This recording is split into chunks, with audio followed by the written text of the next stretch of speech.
Hello friends, it's Jara. Welcome back to my channel. And if you've never been here before, my name is Jara and I make videos about faith, lifestyle, and helping women heal from shame and sexual brokenness. So make sure you hit that subscribe button if you're new. Well friends, I know it has been a minute since I have filmed a video, so I wanted to literally take like 10-15 minutes real quick to hop on here just to chat with you guys for a minute about latest life updates, what's been going on with me, where am I at currently in this season of life, exciting ministry updates, and just kind of take a minute to sit back and just chat with you. So let's get into it. Well, first of all, I just recently had a birthday about a month ago and I turned 24, which I would be interested to hear what you guys think. A lot of people are very surprised when they hear my age. They think I'm a lot older. They say that I'm very mature is what I tend to hear. So I'm curious to hear what you think, if you thought I was my age or if you imagined that I was much older. Anyway, since I just had a birthday, it always, whenever that time of year comes around, it's like a lot of reflection for me, and I try to take time to look back on the past year and kind of my life in general too, and see how the Lord is like working in big ways in my life and how I can like continue to pray into these new seasons. And so this past year has probably been some of the biggest changes of my life I've ever had. Us moving to this house has been like literally life-changing for us in a huge way. I have a couple of videos where I talked about the house situation, so if you haven't seen those, there's one that's like our house tour where we talk about that a lot in the beginning, and then there's another video talking about when life doesn't go how you're expecting, or when things don't turn out the way you expect, one or the other. But us moving into our house has really been like life-changing for us this past year and such a huge blessing. Besides that, I feel like I'm in a great place with community, and probably the best place I've been in my whole life at this point, like having closer friends and building that like church community and family has been a really big deal for us, and I'm very happy and thankful for that. And so that's been very fruitful and exciting. And then obviously with my career, so many things has happened over the past year. I mean, last year and the couple years before that, I was just felt very stuck in my career, where I was working these retail jobs that I really did not enjoy, that burnt me out physically, mentally, emotionally, spiritually, all of the things. I was just so burnt out and exhausted from these jobs. And I was getting to a place where I felt called to ministry or doing kingdom work, doing something that actually mattered, but I had no idea what that was going to look like. And so the way that the Lord came in and placed it on my heart to start a local women's group for my church last year, and I ended up launching it in November, and then I connected with 423 Communities, the nonprofit I work for now, in January.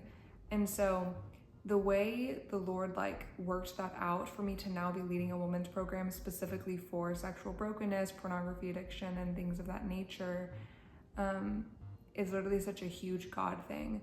And looking back over my life, from the time I was exposed when I was 12 until I started my recovery journey 5 years ago, and then I made my testimony video, to now, there were so many things that had to fall into place for me to be willing and able to take on a role like this. And I can just see how the Lord used my story of brokenness and heartaches and years of struggles for His glory. And so I'd love to give you guys a little bit of a ministry update about how all that is going. So currently I have 2 women's groups that I'm leading. I have my in-person group that's local to my church that like I mentioned, I had launched back in November. And then I have a virtual group that I launched back at the end of April, and that has been going super well. So in my in-person group, we have about 6 women, and then on my virtual one, we have about 10, which is really great. That one that's virtual is almost at its max capacity. We try to keep it under 12 just for the time, just to ensure everyone has time to share every single session. And so that means that I'll be launching more virtual groups very soon, hopefully in the next month or so. So this is kind of a call to action to you as well. Like if you are interested in joining a virtual support group and kind of hearing more about what that looks like for 423 Women, there's always a link in my description that you can go to our website, read about it a little bit. There's an application to fill out, and you can kind of get more insight into what that looks like. Let me just say, over this past 6 months or so of leading groups, seeing the real life impact that recovery support has on these women's life has literally been like life-changing for me, and always makes me very emotional to talk about it. I've heard women say things like, my relationship with my spouse has gotten so much better, and our communication has felt healthier, and my view of intimacy is much more biblical now. And seeing like all of these layers of shame and burdens being lifted off of their life is literally like so empowering for me to see. I also hear women say things like they've needed something like this for years for them to be able to make progress, and that they see so many changes within themselves and also with their relationships with people around them. And so I'm so thankful that the Lord is having his way in these groups, and that he's blessed me with having the opportunity to lead these women.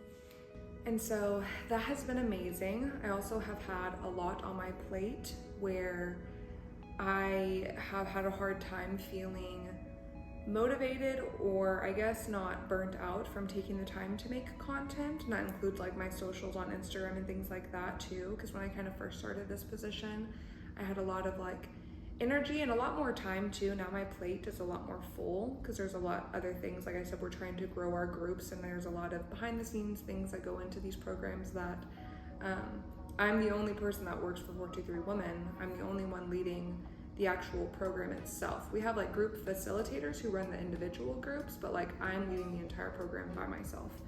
And so there's a lot that goes on to that, and a lot of all my things on my plate. So when I first joined on and I was just going through training, I had a lot more time and not as much mental work for me to do, where I had a lot of energy to create a lot of content and make videos and make Instagram posts and things like that. So now it's just where I have a lot of things to get done, and so I haven't really had that space to film, sadly, even though I love to make videos, but it's just like an extra thing on my to-do list that I haven't really had the time for. I wasn't even planning on filming today. I just had like a little pocket of time, and I was like, I'm just gonna put it up and talk and just give you guys an update, because that's just kind of how life is right now.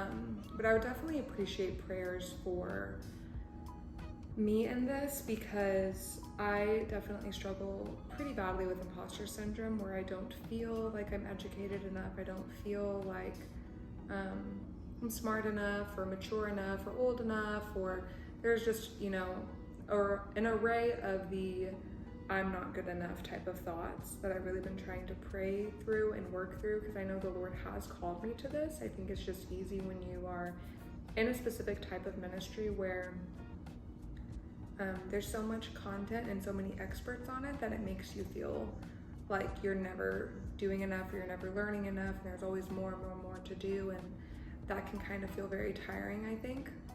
And I pray and I know that the Lord will guide me through that and help me to get out of that type of mindset, but it definitely has been a struggle for me. So besides that, and other life updates would be, I have been really enjoying our home and decorating and things like that. I've tried to slow down in my day-to-day and kind of enjoy a lot of the hobbies that I've always wanted to enjoy. So this summer I started making bread, which I really love. I've started decorating our home a bit more, like hanging up pictures and things like that. And we just bought a new couch that will be coming in a couple weeks, which I'm so excited about. I might actually give a little small tangent real quick about our couch, just because I want to talk about it, I think. So we've had this couch for about 4 years now, and we originally bought it whenever we first got married and we're moving into our first apartment together. And it's been the same couch throughout all these years. And while it has been a good first couch for us, we were kind of at the point where we were very ready to get something new. So we're very excited, because looking online for couches is like a total pain in the butt, and then trying to find one in person was also very hard. But we ended up driving to a living spaces store and ended up seeing them in person, which really helped, and was able to place an order for a couch. So our new couch is supposed to be here in a couple of weeks, which I'm very excited for because we spend most of our time, I would say, in the living room, family time, movie nights, reading. I work like from home, as you guys know, so I'm like on the couch on the computer and things like that, trying to get stuff done. And so I'm almost done, buddy. And then also enjoying like our family time and trying to slow down. We were able to have a front flower bed for the first time. Do you want to give me a hug? Hi. Almost done, baby. With our house, we have a flower bed in the front, and so we were able to plant flowers for the first time, which has been fun, like kind of gardening. I do gardening because it's not like we're planting a bunch of vegetables or anything yet. I guess it is still gardening, but kind of has been a fail this year, I guess. But this is also my first time ever growing anything really, so I guess I could also insert a little clip of how it's been going. But we had a lot of flooding from a lot of rain this spring, and so I'm surprised any flowers actually grew at all. But being excited to wake up to go check on the flowers has been really fun. It has been very hot here, and so we haven't been able to be outside a ton, but we do like to go outside so my son can ride his bike, and I love being outside, but in the summer with the heat and the bugs, it's just not always the most fun. I'm already very excited for autumn, so I'm definitely an autumn girl. Also been trying to enjoy some art and slowing down and enjoying painting again and drawing and things like that. That's been really fun as well. But that's kind of what my day-to-day has looked like lately, ministry and then also personal life. But I hope you guys are all doing well. If you ever want to reach out to me, you can on Instagram. I'd love to hear from you, and thank you guys so much for watching this video, and I will see you guys next time. Bye.